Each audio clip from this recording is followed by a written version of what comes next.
Welcome back to A Celtic State of Mind. I'm Paul John Dykes, and this afternoon I'm delighted not only to welcome the veteran that is Kevin Graham, but also to welcome the debut boy, Lloyd. How are you doing, sir?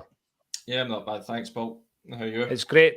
Oh, fantastic. I'll tell you something. I know your name and I know your face from the numerous comments you make on the YouTube stream. So welcome to your first appearance on the show. Hopefully the first of many when you're available.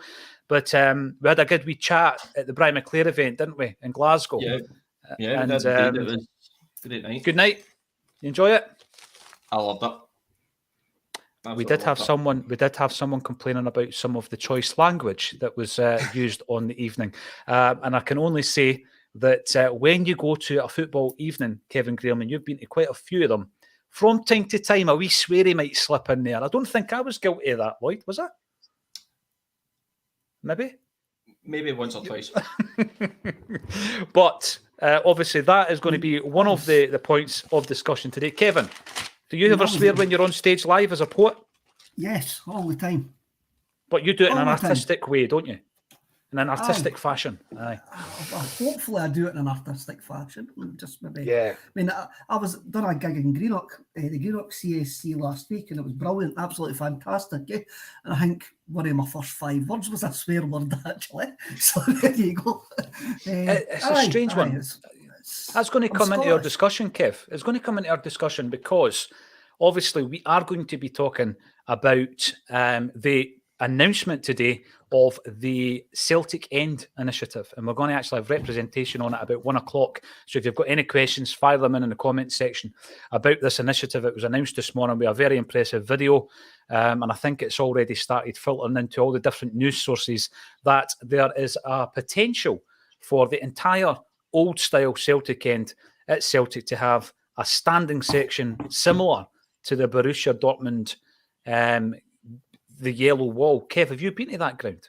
I know you've travelled all over. I've been to Dortmund. No, I've not been to Dortmund at all. Is it on the bucket list? No, it's no. The yellow wall. Lloyd, what about yourself? It's not on my bucket list. No, I would definitely say the yellow wall's on my bucket list. Been that in the new camp, I think. Would definitely I've done the new camp. Have you ever done Local View for a Stenhousemuir versus Alloa derby, Kev? I've been to Local View, but never for a Stenhousemuir Alloa derby. No, the Warriors versus the Wasps. I've been to Local View. Well, I thought the yellow wall would have been on your bucket list, Kevin Graham, but there has been an announcement this morning, quite an exciting one, in relation to what could become an iconic green and white wall. We're going to be talking about that later on today. I think that is the tagline for a reason. It's going to have divided opinion, I'm pretty sure, so let me know your thoughts in the comments section, and if you've got any questions, Martin will be only too happy to answer them. We're also going to be talking about the week in Celtic. I'll look ahead to the Aberdeen game and anything else that rears its head. Yes, swearing. You hear swearing at the football, Kev. You hear them at these events that you go to. I've been to many a sportsman's dinner and I've heard some of the worst choice language that you could possibly imagine. The question I would ask though, Kev, is it really offensive? Under those circumstances, is it offensive? I hate using the word context, but it actually does depend on the context. And the context where sometimes it can be used, can be used as humorous, it can be used as self-deprecating. As long as it's not used in an abusive way, I think you can get away with it. I'm sure if you go to any school playground up and down the land, you'll find ways with choice language. And it just is what it is. I mean, my father-in-law, he doesn't watch this, but he swears naturally. I mean, he doesn't mean it, but part of the vocabulary. It's a flow, It's a right flow, So I think it's just part of being Scottish. And these sportsmen's dinners, sometimes you go to them and swearing's probably the least offensive thing that some of the speakers may actually say. and all the other isms that come out, absolutely, yes. But when you went to the football, Lloyd, I'm going to go back to as a kid going to the games. There's a certain kind of code that you behave in a way, and I don't mean OTT, that you wouldn't behave that way at your workplace, for example. So you sing for a start. I wouldn't be singing at my workplace or in normal day-to-day life. I wouldn't be dancing. I wouldn't be hugging the guy next to me, even though I don't know who he is. And I've obviously, been in the studio when you're singing, Paul. You've heard my demo. That. That's true. Yes. You forget that. You and Stuart boys singing in the studio. Aye, we love a sing song. We love a sing song. But swearing at the football, there's a point to this, by the way. I'm getting to the point. Obviously, the banner that Kev was talking about the other day there in relation to Douglas Ross and the furore that followed it, Lloyd. What was your take on that?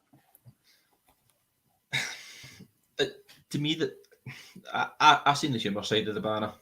Mm-hmm. My feelings on Douglas Ross himself will not be expressed right enough, but I can understand as well why maybe a parent with their kid maybe looked at the banner and thought maybe the choice of word wasn't the right one. Maybe, but it's one of these things that if you take a child to the football, they're always going to hear swearing. I heard it when my dad took me to football as well, so it's just one of these things you'll never be able to avoid, really. No, you're right. And by the way, can I just say that we've had this in the diary for a couple of weeks, Lloyd, but the way that we roll is that at 27 minutes past 12, I got a wee message from you saying I was still on for the day. Aye, we were still on for the day. I just had to go around to get your email address. That is the way we roll on Acsom. And normally if Kevin Graham is hosting it, you know, it probably wouldn't have gone live to about 31 minutes past, Kev, because your clocks are deliberately set a couple of minutes behind. That one on the wall as well. Right, we're going to have a look through the week in Celtic, first and foremost. On Monday, we were talking about why some cannot accept that Ange is staying at the football club. Kevin Graham, every single time there's a job announcement, then someone's been sacked, Ange gets linked to it. Yes, it's all background noise. But the way I'm looking at it is since Martin O'Neill, let's go back to O'Neill, when the success started coming back in, right? 23 years ago, since Martin O'Neill came in, the average lifespan of a Celtic manager is almost exactly 3 years.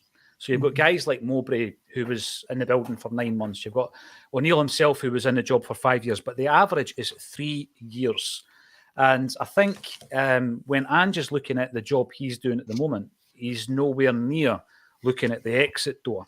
Because I think one of the big things is that he wants a proper run at Europe. And I don't think he's had that, Kev, because in the first season, you know, one arm tied behind his back. The second season, almost adjusting and getting his team used to the tournament. Next season's a season that we can start judging him on a European sense. Would you agree with that? I do, and I think Postecoglou hopefully is building something here. Mm-hmm. He needs to do something in Europe for me. I've seen people trying to say he's got the Steen, he's got Martin O'Neill, this and that.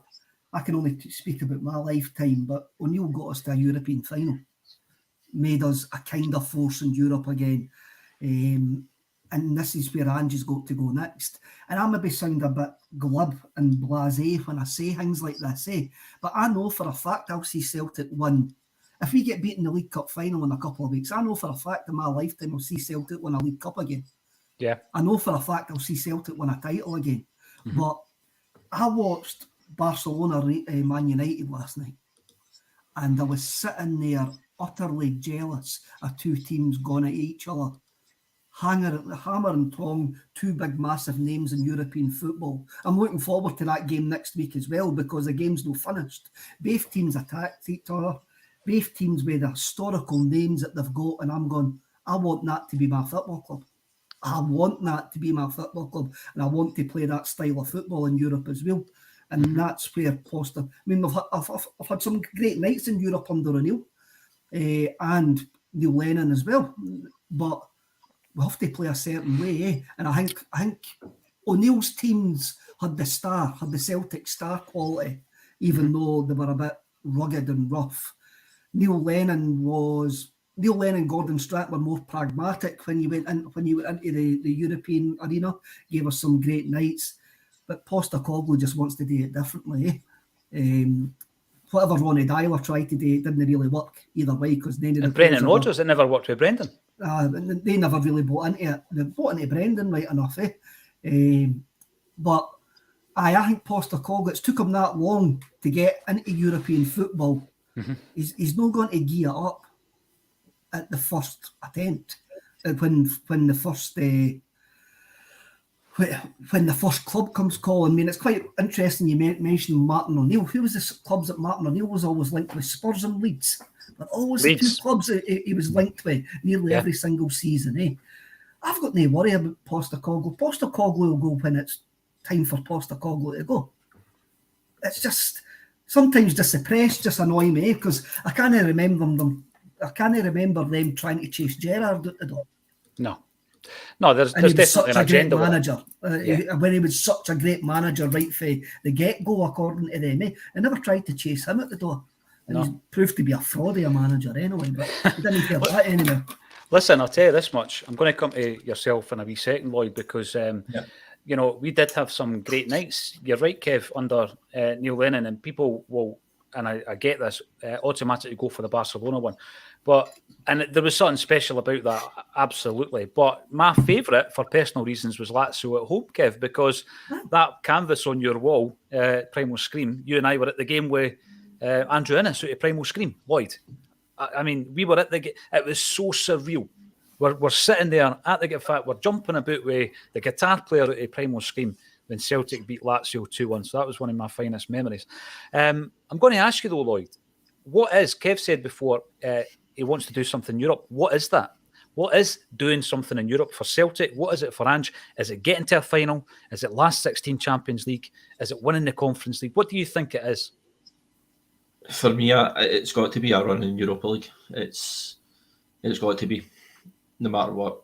The Champions League will always be happy getting to a group stage, possibly getting second. But the way the finances and that are going with clubs now at that level, we're just kind of short of that at the moment. So I would definitely say run Europa League for Celtic, whether it be final, semi-final. I mean, we've seen it all 2003 when we all got to Seville. And maybe another one of them again would be quite handy. I've got winning it this time. I've got no interest going to a final and getting beat. No interest whatsoever. They can keep that. It was too solid last time, Kev. I think it's all about if it's going to be Ange, he has to win it.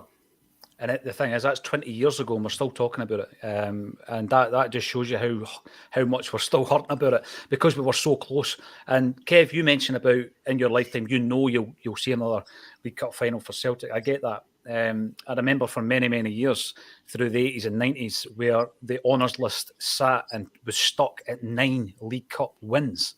And we'd never done well for ages in the League Cup.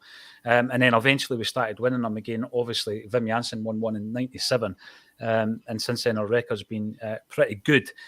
Do you think, Kev, in all honesty, that you will see Celtic in another European final in your lifetime? I'm not going to say no, because you look at somebody like my dad. He's seen Celtic in 3 European finals in his lifetime. So I'm not going to say no. The Champions League, it depends what sort of format that actually takes. On the way to the League Cup semi-final against Kilmarnock, I was speaking to one of my friends on the bus. I have got friends on the bus, and I was talking to them, and I says, see if God stood in front of me the now and went like that, you will never see Celtic win the League Cup again, but you will win a European trophy. Will you take it? I would have bit his hand off it there and then. And he says the League Cup would cause you so much pain and anguish. You would be getting beat off Celtic Hearts. You would be getting beat off everything. But I'll give you a European trophy in return for those years and for the upcoming years of embarrassment and humiliation. I would have took it there and then. I would have took that there and then. No problem. This is Lloyd's debut, but already he's realising that Kev can go on a wee bit of a tangent. It can be quite psychedelic. It might turn into a poem at some point in the future. But Kev, I need to just run with this one. So what did God look like? Because John Squire reckoned he was a black female. It was own Archdeacon. Oh, as I say, psychedelia, Lloyd, often comes into the equation. Kevin and I have been partners on Acsom since day one at my kitchen table. And that was the Paul Gallagher episode, Kev. And all this time later, you're still here. No, we're not even trying. We're not even trying. Welcome everybody who's getting involved. Michael McDonald hopes that this initiative does see the light of day. As I said before, we're going to have someone who is heavily involved in it coming on to answer any questions and give us a rundown of what they are actually planning to do. Gary Oliver, I'm going to throw this one to you, Kev. Does anyone use any reliable system for spare tickets out with Celtic Spares? I know you've been involved in the tickets over the years. Is there a better system to use? I think the club need to come up with something. I do think the club need to come up with a scheme. I mean, I'm on a supporters bus, and if you're no gone, we've got a WhatsApp group, and you tell the WhatsApp group, and there's always somebody there that's willing to take your ticket, and so the ticket actually gets used. I think Celtic need a wider scheme like that, where you give the ticket back to the club give you a tenner, 15 quid, £20 for it, and sell it for whatever they're going to sell it for. I think that needs to come in. That makes sense. It really makes sense. Do that, Kev, as well, with the ticket system. It's just the implementation, Lloyd, of a new computer system.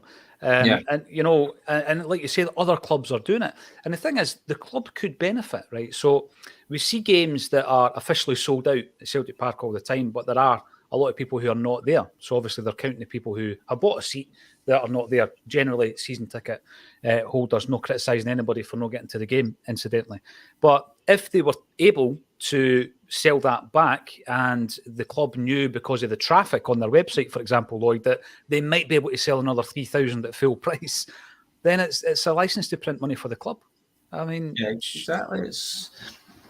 It's times change and move on. The club need to look at these things to get more fans into the stadium as well, because if you're seeing a sellout Celtic Park, there's always going to be a couple of thousand not actually having tickets. And I know recently that they've done the pay-per-view thing, where fans are able to buy that and watch that online and such. So to me, it would be advisable just doing a ticketing system where you can either sell a ticket on if you're not able to make the game.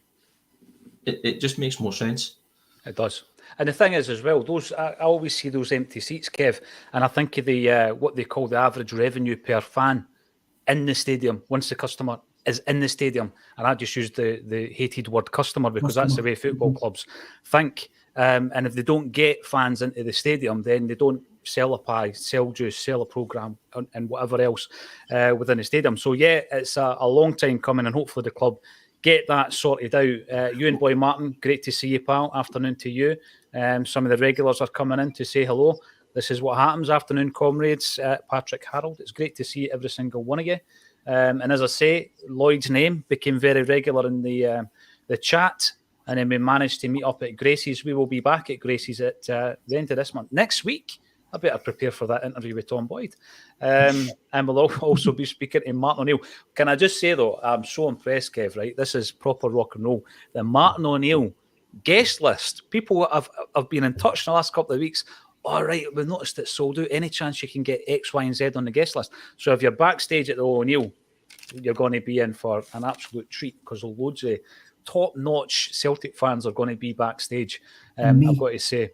I was talking about you. I was talking about you. Pete McGee, Kev, is an effing artist.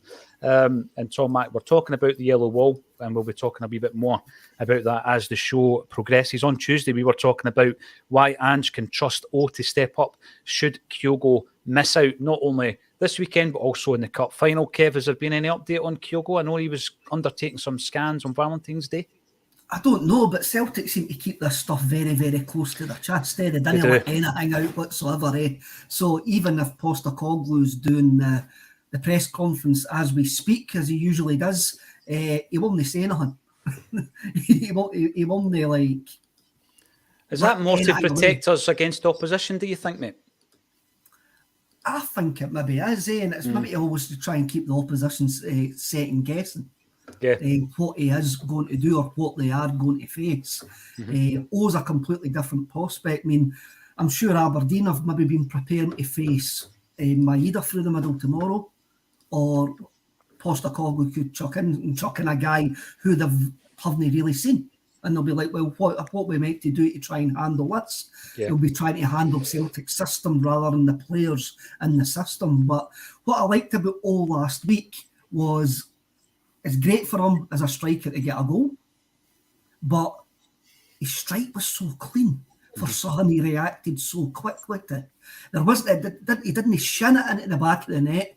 It was absolutely bulleted into the bottom corner. He had a great technique, and I ken it was only like for 3 yards out, but it's the reaction time. It's where he was and the cleanness of the finish. And I went, you might have something, big man. There. Very decisive, and as soon as it went in, there was the way he reacted to that as well. I really like. I hope he's very ruthless in the penalty box, Lloyd. And I think that, definitely. The thing going into tomorrow's game that I've got confidence with, and I know Aberdeen might have, a different kind of look about them because the ex-manager wasn't working out. He's away. Robson's taken over until such times as they announce a new gaffer, and they might have got that wee bounce that sometimes teams get.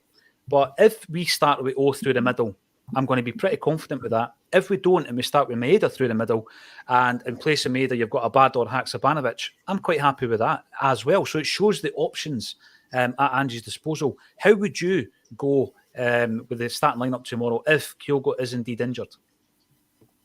I would like to see O start again. I really would. I think in flashes that he's come on for the bench, he's showed a lot of quality so far, and he's playing the build. He fits the system really well. And obviously, as Kev said, the goal last week, I think he looks a really good player for us so far. So I'm quite happy for him to start. I'd be happy to see him starting as well. And by the way, it's one of the ones where it's like, well, if you're going to start, go and do it at historically what has been a difficult ground over a number of years, Kev. I know that Aberdeen, since we actually beat them there, I think it was on the 17th of December, they went into a bit of a downward spiral. But I was reading this morning that possibly Gordon Strachan's in the frame to take over. Do you think that would be a good move for Aberdeen? Do you think it would be a good move for Gordon? I don't think it'll be a good move for Gordon, truthfully. No? I was unfortunate I couldn't go to the game last week, so I had to watch the TV coverage yet. Did you watch that Acsom match day coverage as well? Of course. Good. No. So I was watching the telly coverage yet, and Gordon Strachan was on with Ange Postecoglou, and the 2 minutes they had together made me think, if you're ever doing a stage show, Paul, you need they two. Because listening to they two talking about football for an hour would be a box office. And it was Gordon Strachan at one point got to Postecoglou. So did you expect St Mirren to actually come out and have a go at you? So you weren't prepared for that. And Postecoglou just sort of looked at him and went like that. We train for a high press. We keep the players on the toes. We train for every possibility. And you could see Strachan's face going, wow, that's amazing. I'm going, well, that's just like me, but it was like, and he kept on going on about the fitness. I can't think Strachan will take the Aberdeen job. No chance. Nah. Nah. I mean, there's that link. I mean, you're talking about Leeds United, Ellen. Certain players, certain managers, Lloyd, have got a link, they've got an attachment to a specific club. And we know that Strachan was brought up a Hibs fan. Mm-hmm. Was he from Muirhouse, by the way, Kev? Is that where he was from? He was for one of the schemes in that neck of the woods. And brought up a Hibs fan, went to Dundee, became a bit of a legend at Aberdeen during a great time, went to Man U. Leeds United, he's got a great attachment to Leeds. And I remember when he took the mic, it was his last game. Was it his last game? In fact, he might have came on for the Tommy Burns benefit match, one or the other. The commenters will let me know. He comes onto the pitch, Kev, with the mic to say that he never walked in the building as a Celtic fan, but he'll be leaving as a Celtic fan. I can't remember if it was the last game of the season against... I think it was his last game of the season. Was it Hearts or Hibs? I think it was Hearts, Hearts it was. Yeah. I remember nothing each couldn't get a goal against Hearts, couldn't get a goal against Hibs. Aye, frustrating. And he came on and he said that. But there is that attachment, and he's maybe already made his mind up. I'm not going to get back into management, Lloyd, but when that club that you've got an affinity with comes calling, it might change his mind. What do you reckon? I don't think so. I think Gordon Strachan prefers the media work he's doing at the minute, and I would be quite happy to see a Gordon Strachan and Ange Postecoglou show at some point. It would be brilliant, eh? It would be brilliant. Kev, when do you think the time's right for me and Neil Lennon to share the stage again? Yous are kissed and made up, eh? So I think that time is coming. I mean, I'd love to do it. What's it? There's a box office fight tomorrow night. What's it? That guy Fury against that YouTuber. We'll get on BT Sport tomorrow, and we'll get you and Lennon in the boxing ring. I'm not doing the boxing. There's a few more people I'd go into the boxing ring before Neil Lennon, by the way. But we'll not go there. Dr. Nax, good evening from Melbourne. Can you send some Scottish weather our way? Ah, come on. Got to 41 degrees. No, listen, I'll swap you any day you want, Doctor. If you are indeed a real doctor. On Wednesday, we were speaking, Kevin, you were speaking about Scottish refereeing hypocrisy and how predictable that is. And obviously, we've already spoken about the banner. And I'm wondering how easily offended are the refs, because their performances have been offending us for years. And, you know, what's going to happen if they do try and make an example of Celtic and Celtic fans? What's going to be the fallout here, Kev? Because there's certainly loads and loads of reasons for us to be making complaints to the authorities about them. There is loads and loads of reasons, but as I says on Wednesday, let them go on strike. On yous go. Bring in European refs again, eh? I quite fancy that wee boy for Luxembourg coming back in and doing 1 hour games. On you go. Is he still refereeing? He must be a good age. It's probably about 72 now or something like that, but he'd probably still do a better job than Nick Walsh. Because he never moved for the centre circle in that game anyway, if I remember correctly. Aye, go on strike, do what you want. I mean, there's a guy being appointed a referee for a national final in Scotland who teaches at the school that Rangers send their academy players to. Mm-hmm. He's a PE teacher at that school. Yeah. And it's just accepted. No, I know. Even if there's no sort of like bias whatsoever, that connection shouldn't be anywhere near a Rangers game because of that connection. There should be no doubt. That's the thing. It starts to create that doubt, and that's why people question it constantly. The urban culture, food banks are far more offensive than a banner. You know, this is a guy who is with a party who have driven the working classes into poverty. What do they expect to be called? You know, this is a big thing. But from the whole argument, Kev. Sorry, Paul, and also the guy who the banner was aimed at, when you seen this week when Nicola Sturgeon resigned, he was the only one that used it for political gain. Mm-hmm. No shame. No shame. Maybe we should use the word weasel as well.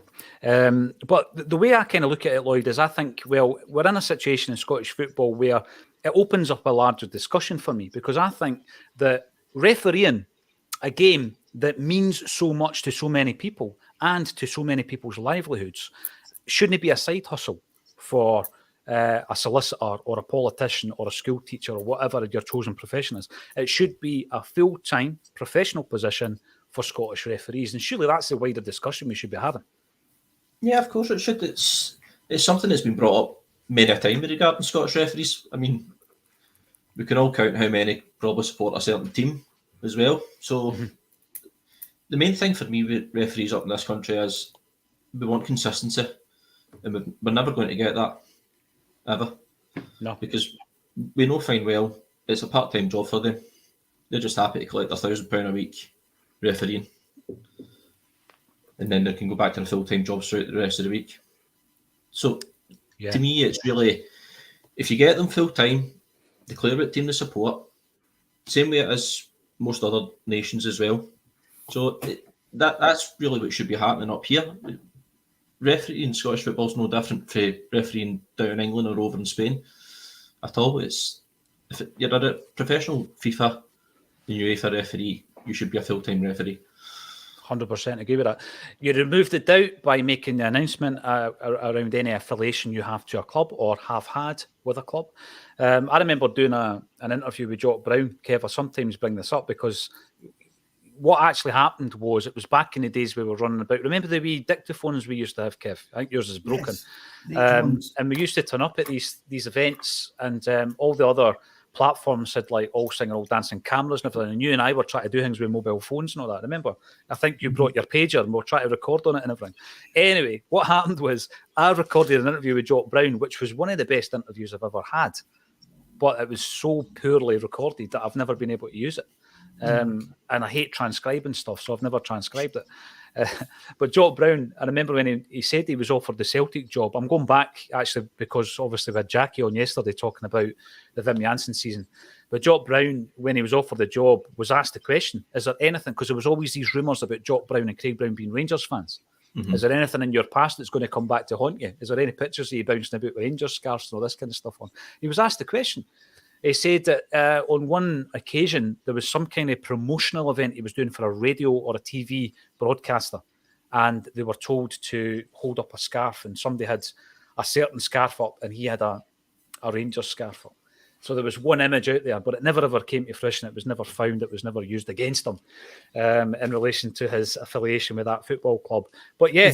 Was that before or after his brother was caught leaving nasty answer phone messages on a young lady's phone at 3 o'clock in the morning singing a certain song?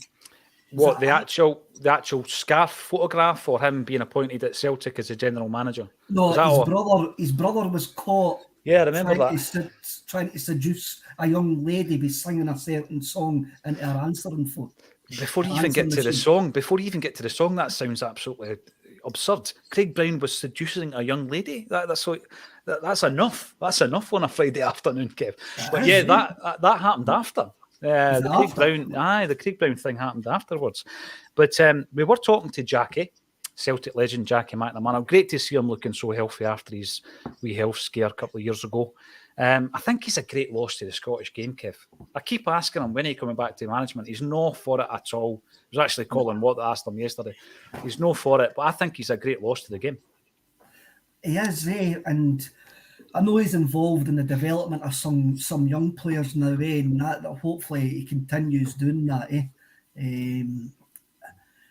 Guy, he's been bitten quite a bit with what happened at Dundee United. No fault of his own, probably.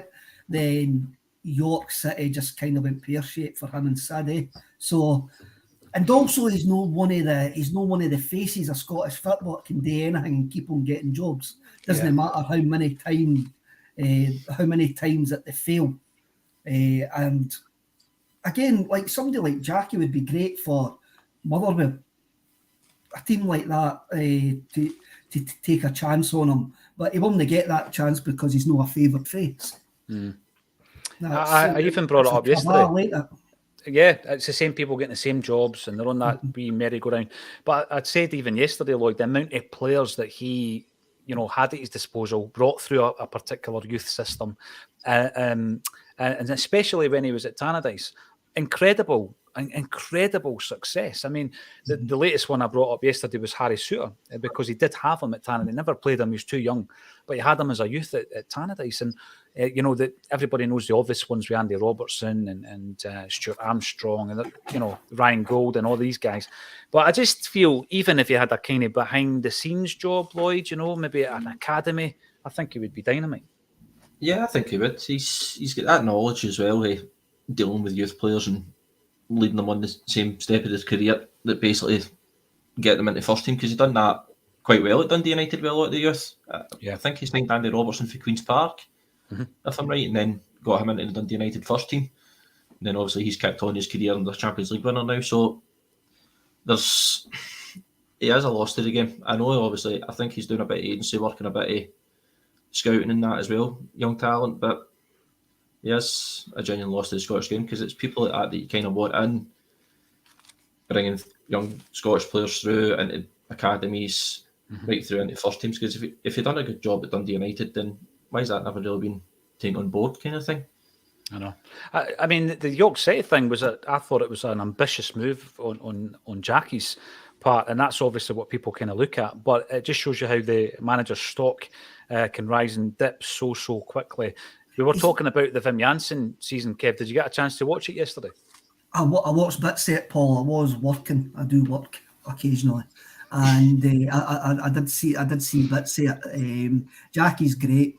I loved his when he was talking about his time at Dundee United when he played John Souttar at 16, because he trusted him more than a 27-year-old. I found that quite great. I found that brilliant. But I think Jackie's maybe quite right. You look at the amount of numpties that run football teams, chairman that haven't got a clue what they're doing. Why would you want to deal with some of them?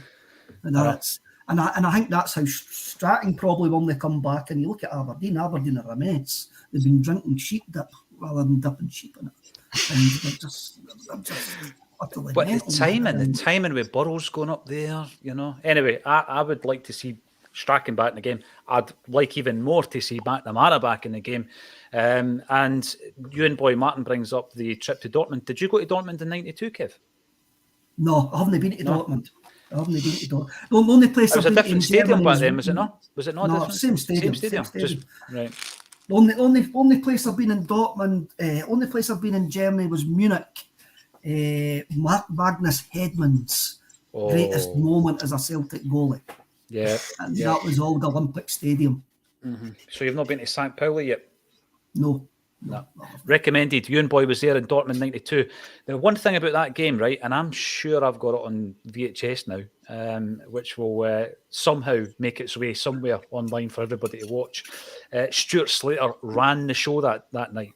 And believe it or not, Stuart Slater had the game of his life away against Borussia Dortmund. He was outstanding, and he gave you a wee glimpse into why Liam Brady had spent 1.5 million quid for him. He was absolutely superb.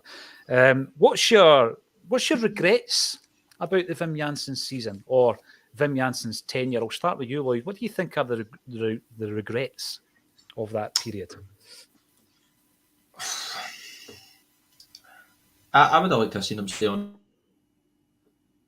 Only young back then anyway, so I don't remember too much about it, but I can remember when he left the club, and that was a bit you could feel it was a bit down then, because obviously the success is still up in the 10.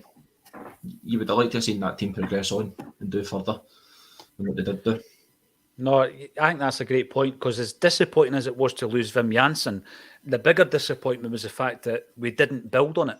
So you had somebody in Dr. Joe, Kev, who when he came in, he had different processes, some probably before their time. I remember, he was into the cold water therapy and all that, even back in the Aston Villa days, back in the early kind of 90s when he was Aston Villa boss. And I just think the failure to build on what Wim Jansen did is the biggest disappointment for me, Kev. What about yourself?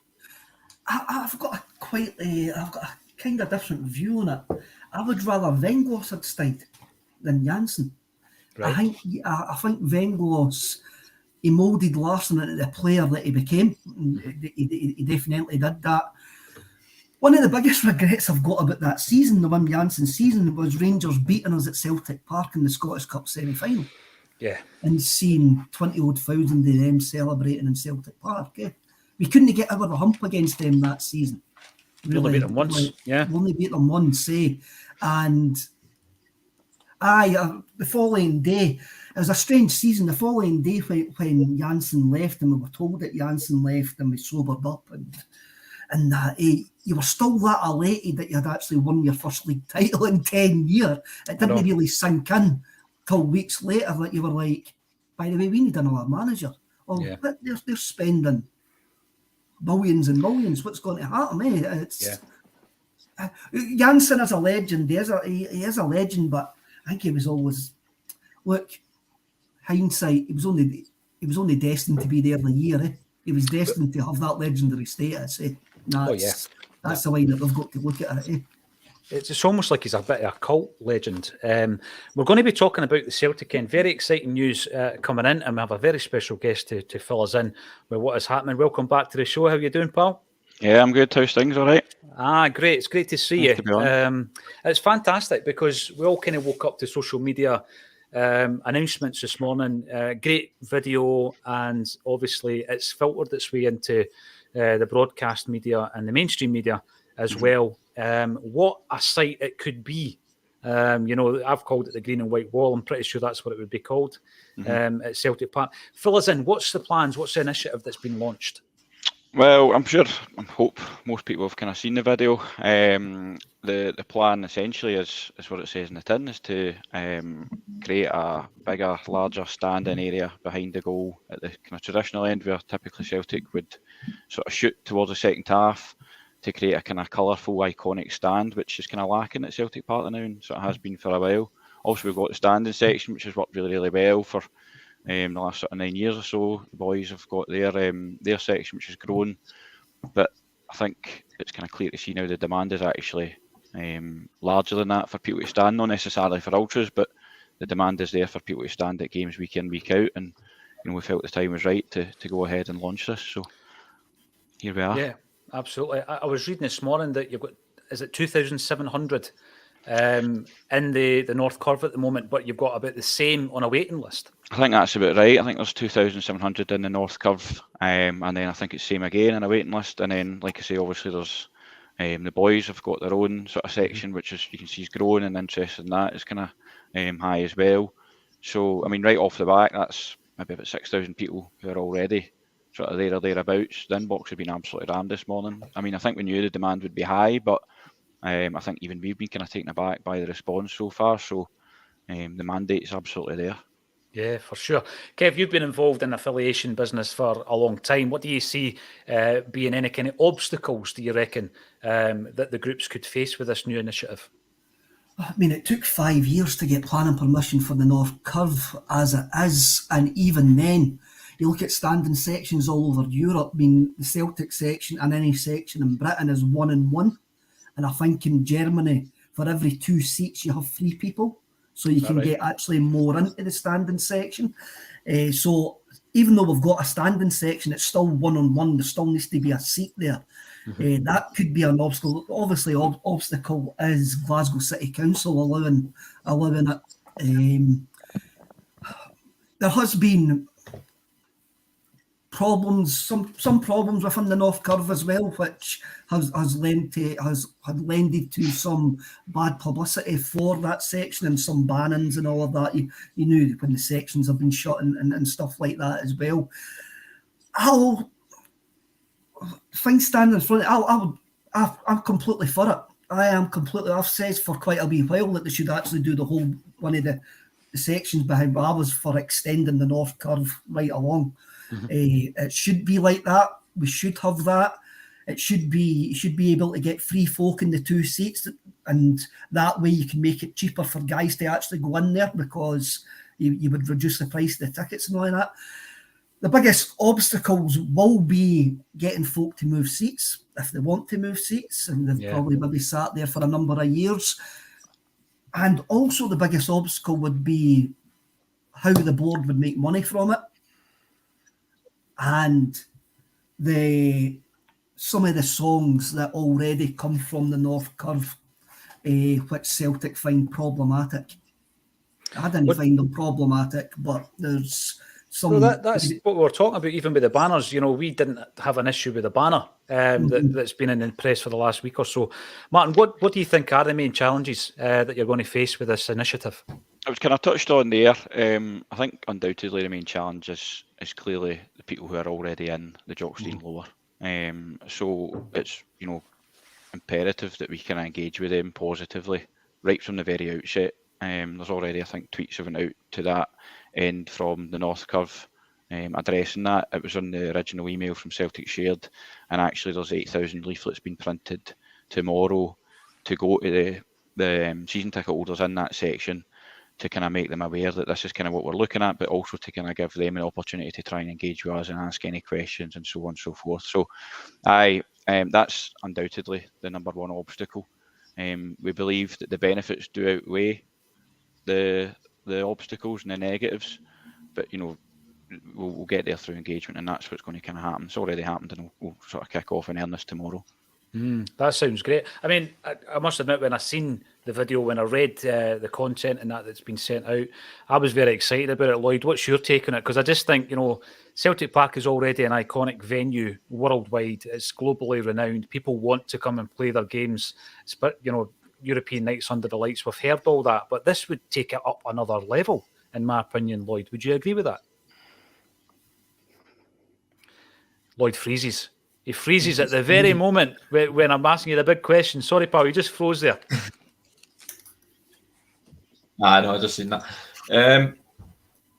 I was about to say a sweary word there. No, I think teams would panic if they come out look straight to the left at Jockstein stand, and there's a full standing wall there, basically, it would literally put the fear into certain teams if they come to a Champions League night. The only obstacle I think maybe there could be is maybe, I think the number 7 restaurant's there, and there's padded seats in the Jockstein Lord as well.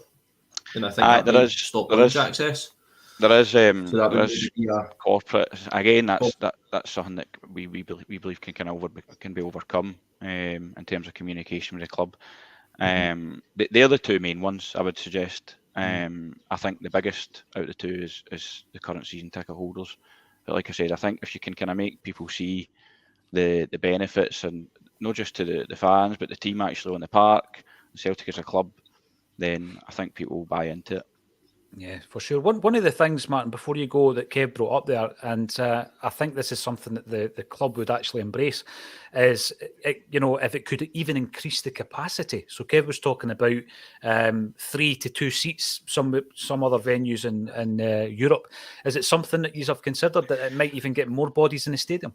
I don't think it would, to be honest, but I'm no expert. That would be down to the club and who was kind of implementing that at the time. But I don't think it would increase the capacity. I don't actually believe that there's a particular need for much of an increased capacity at Celtic Park now, but people might disagree with that. I don't think that's. I don't think it would increase the capacity. Certainly not by much. I don't think it would increase or decrease much. I don't think it would make a massive difference either way.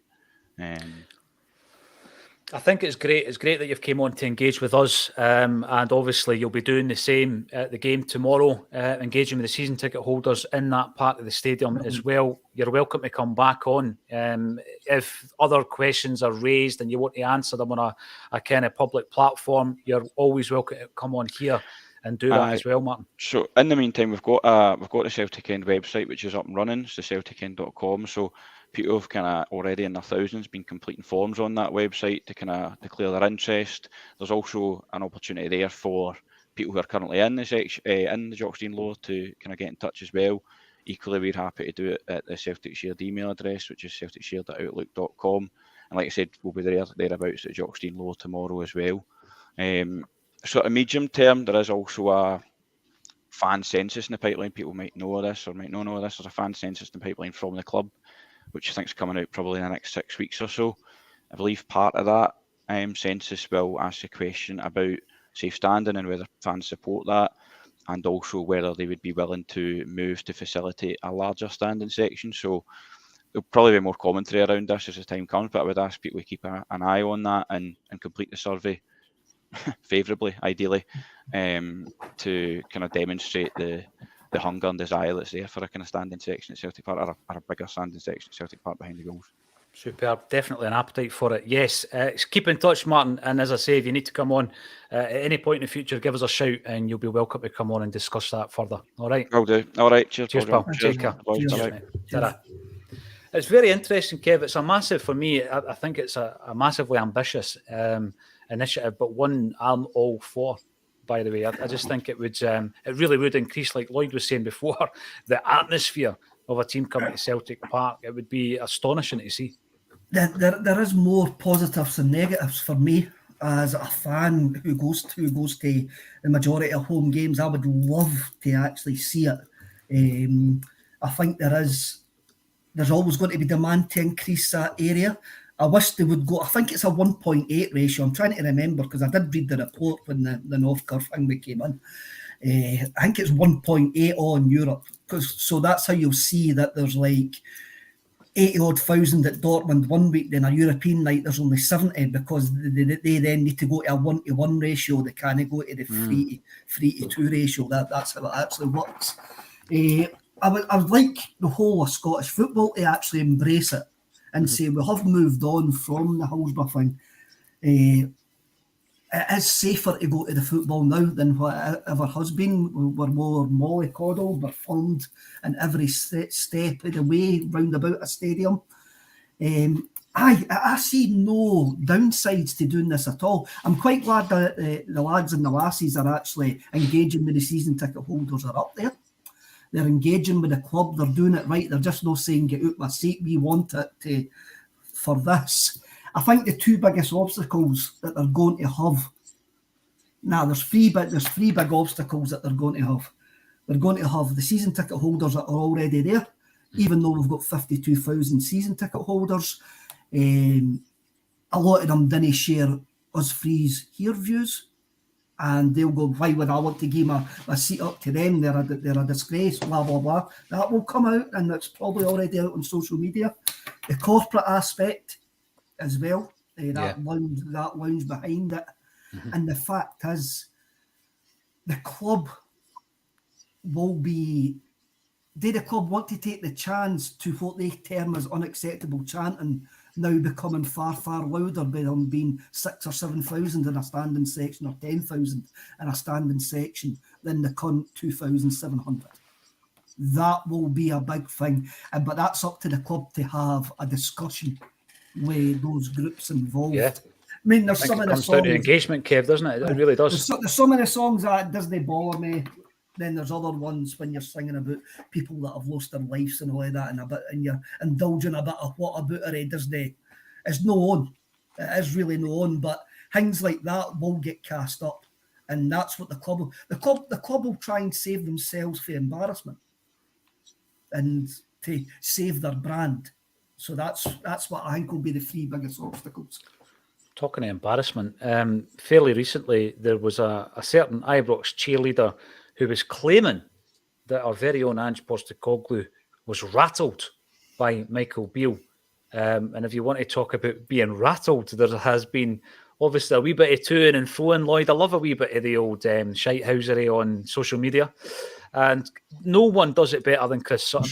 It's got to be said. Chris Sutton is the best out there. He's very considered. He's got a great sense of humour as well, which I think Mr. Beale and others lack. And he's taken offence at a classic Chris Sutton quip. And I'm just wondering, he's already admitted that he used to be a Chelsea fan when he was growing up. Surprise, surprise. And he's called Sutton the worst Chelsea player in the history of the club. No, think back to the 1980s. Billy Dodge played for Chelsea. Do you, yeah, he did. Do you think that maybe Michael Beale used to have a Chelsea top with Sutton 9 on the back, and he's feeling a wee bit let down by the whole scenario? If anybody's rattled, it's Michael Beale when you see his reaction to that. Would you agree? That one's for you, Lloyd. Had a Chris Sutton Chelsea top when he was younger. For sure, yep. That would have been his era. I know. I think. Aye, it would have been. Aye, definitely. Kev, I think he would have tried to return it as well if he's that. I'll tell you this much: when you enter the realm of trying to go to and fro with somebody like Chris Sutton, there's only going to be one winner, Kev. I mean, you've seen him ripping me to shreds on a stage one time, didn't you? Aye, he is. Look, what Chris Sutton does, many have tried to copy, and I'm looking at you, Chris Boyd. And if you haven't got the intelligence to do it, then they try and do it. It's not as simple as what you actually think to be that sort of. You've got the talk sport guys who are just complete and utter wind-up merchants. Then you've got Chris Sutton who can go on the BBC and actually. I was listening in the car when he dropped that bomb last week, and I knew exactly what he was trying to do. Mm-hmm. But he done it in a certain way to point out, well, would he have done it against a bigger side that he didn't expect to be? And Sutton's got the media game wrapped up. He has got it wrapped up, and anybody that tries to take him on or anybody that tries to copy him is just going to fail. And there's a lot of copycats. There's been a few folk try to copy him and completely fail because it's no easy if you make yourself look daft. You know, the big thing for me, Kev, is the intellect is there, but also the level of preparation that Chris Sutton takes a pride in when he's doing a job like analysis. I mean, I've said this before on the broadcast, Lloyd. We got an insight into Chris Sutton behind the scenes one night against, it was Hamilton Accies. It was Odsonne Edouard's debut, and we were shadowing who was it? Was it BT Sports, Kev? I think it was BT Sports. And Chris Sutton was the absolute professional. You know, you could see that he was buried in his notes. He had one of the box files of notes that he was going through every single player who was on the park, so that when he was speaking with authority.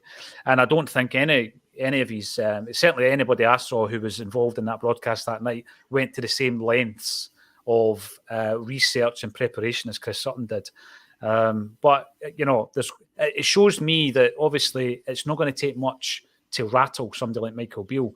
And all Ange has taken since he's came to Scotland has been, snidey comments from broadcasters, people saying he's rattled. One week he's going to Everton, the next week he's going to Leeds, and he can handle it.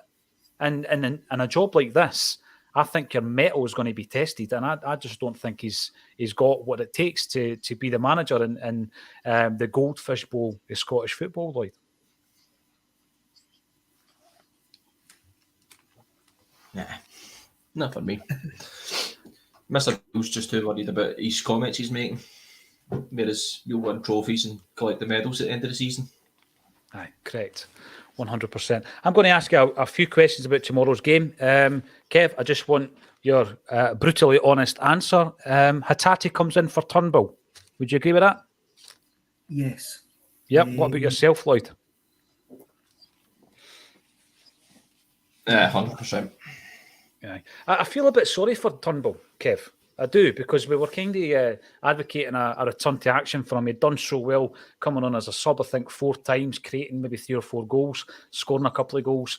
Yet he came in and he did fail to impress. And what made it worse for him is Hatate came on and just ran the show for the rest of the game. I didn't feel sorry for him. There's a better player in front of him. Mm-hmm. He needs to learn for Hatate and see what he's doing and see where he has to improve his game. I'm not going to... He's getting on and he's contributing. He is getting on and contributing, and he is an important member of the squad. But I can't say that I feel sorry for him, but understand where you're coming from there. But he's just got such a good player in front of him, and that's a good player that's at the top of their game at the moment. The thing is, every time I think we're seeing the best of Hatate, he gets better. And then, I mean, one of the passes he made against St Mirren, I'm thinking to myself, it was one of the passes that you see at the game, or if you're actually watching it on a TV and you think, oh, wouldn't it be nice if they tried that? And he done it, and he pulled it off. It was unbelievable. The other one, maybe a wee bit more difficult. I'll come to you first, Lloyd. Does O'Reilly come back in for Moy tomorrow?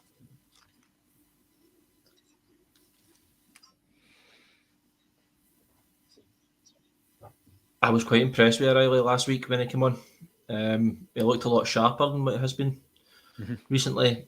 Obviously got his goal, which I think he's been crying out for all season. So yeah, I think I would start O'Reilly rather than Moy tomorrow.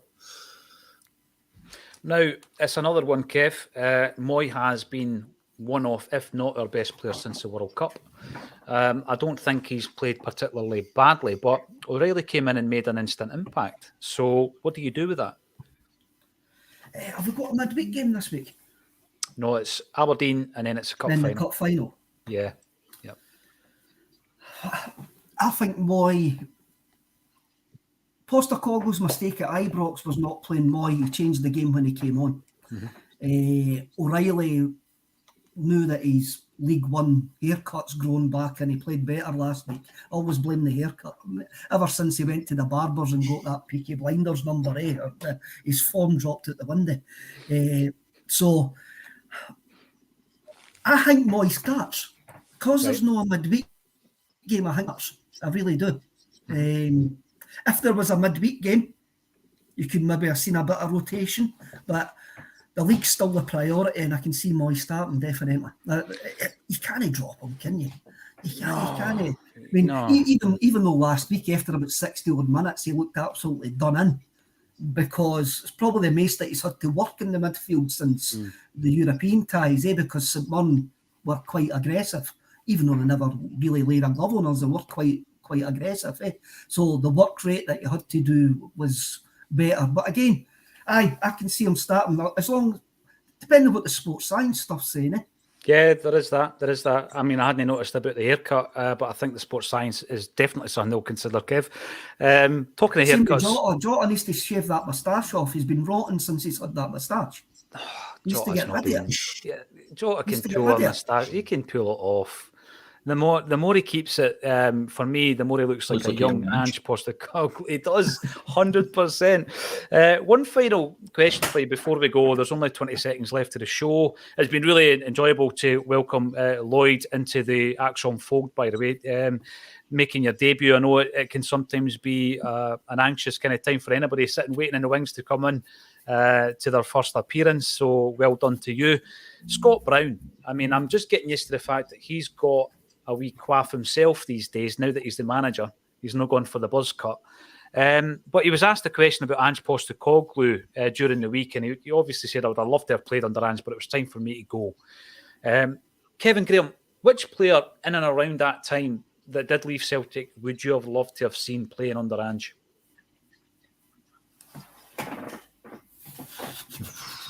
I would have loved to have seen Brown under Ange. Bruni, yeah. You know what? We've got a wee insight into Ryan Christie, and I liked what I saw under Ange Postecoglou. I would have liked to have kept Christie. I will probably go for my old favourite Ella Housie. Oh, I should have known. El Yanusi had the defensive qualities to play under Ange. That is for sure. Kev doesn't even try to say El Yanusi anymore. No, I'm not even going to try and say it anymore. So. It's an absolute pleasure once again to have been seeing how many comments are coming in. Earlier on today, we got our 20,700th subscriber on the YouTube channel. So thanks everybody for supporting what we're doing. Loads of other things happening in the background. The Acsom blog is going to be live, and the blog's going to be very active over the next couple of months. So keep an eye on that as well. That's acsom.net.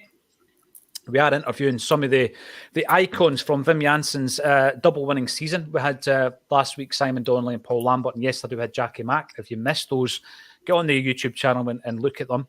Who would you like to see next week? There's your final question, Kev, from that squad. Not Henrik Larsson in brackets. Who would you like to see next week? Mark Reaper. Mark Reaper.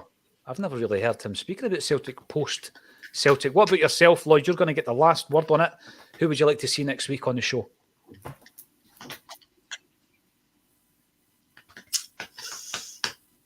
Harold Bratback. Oh, great shout. Great shout. Thanks, everybody, for getting involved. You will find out next week, probably when we go live, who is going to be on the show on Thursday. It will be one of the members of the team. Is it going to be Harold? Possibly. Mark Reaper? Don't have his email address, but I might try and get it. Thank you all for getting involved, and thank you to Kevin Graham and Lloyd Jepson as well for joining me on A Celtic State of Mind.